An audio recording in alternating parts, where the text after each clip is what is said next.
You know, don't let them do this. Vote yes for, what was it, Amendment 1, Larry? It was Amendment 1, right? No on 4? Oh, yeah, or 4, yeah. No, yeah, it was, No on 1. yeah. I made a sign. And it was actually the power companies trying to set it up that they are the only ones that can control solar. You couldn't do it yourself. It's already a law that you can't go off the grid, but they wanted a law that you have to go on the grid. Where right now, if you buy property and there's no electric running to it, you can be off the grid. That's not against the law, but it's really hard in this state. They do not like. So the power company made this bill because solar people had a bill up that would make it so that you could get solar and not have to worry and you could go off the grid. Well, they heard about it, so they snuck their bill in first for their amendment. And thank goodness people were smart enough to read it, because it put the power company in total control and you couldn't basically get solar unless they said you could. So that got voted down, so we don't have that. And to answer your question about lobbyists, it's actually the opposite that's actually true. The utility companies pay big bucks for lobbyists to push these things through and make it difficult for solar to grow and expand.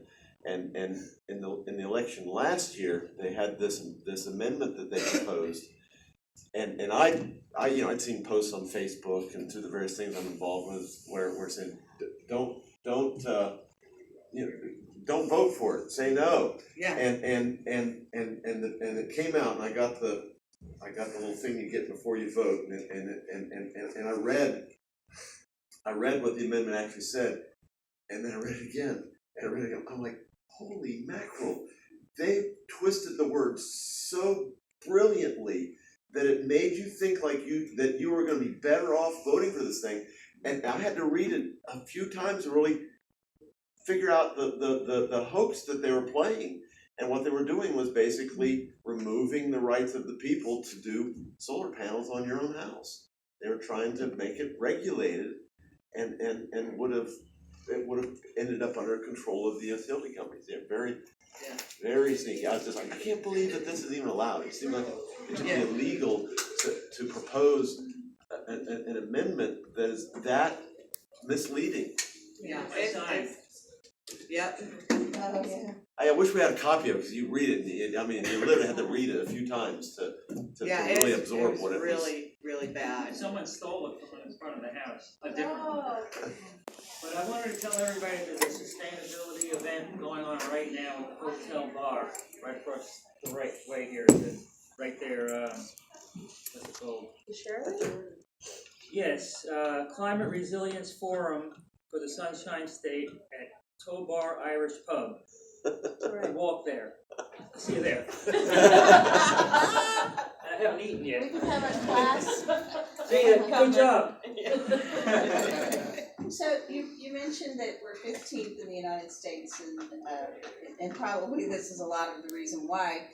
Who is a good leader in our United States in solar power usage that we could learn from? I know California must be up there. Well, actually, when my husband and I were in New York last year, in Connecticut, if you drive on the highway, every single gas station has solar panels on their tanks. You know, the roofs where the tanks are, they're covered in solar panels. They have we were going over a bridge and there's wind turbines out in the water. Yeah. We're not even remotely close to that. We have nothing. They don't have it. Like, it's a law in the state of Florida. I have that picture. I'm going to pull it up to tell you which one it is. Number one. It's a law in the state of Florida because of the hurricanes that you have to have, the gas stations have to have generators. They have to have hookups. So when the power goes down, they can supply gas to the people. Well, yeah, they have the hookups, but they don't have the generator. Because the law says you have to have the hookup for a generator. So they do. But they just don't have generators attached to them so they can pump gas. It's throw a bunch of solar panels up there and then you don't have to worry about it. Because if the sun is out, it's going to supply energy, which is And nobody pumps gas in the, well, okay, I do, but most people do not pump gas in the middle of the night. So they'll be out during the day and the pumps will be working and you can get gas. That's much more affordable than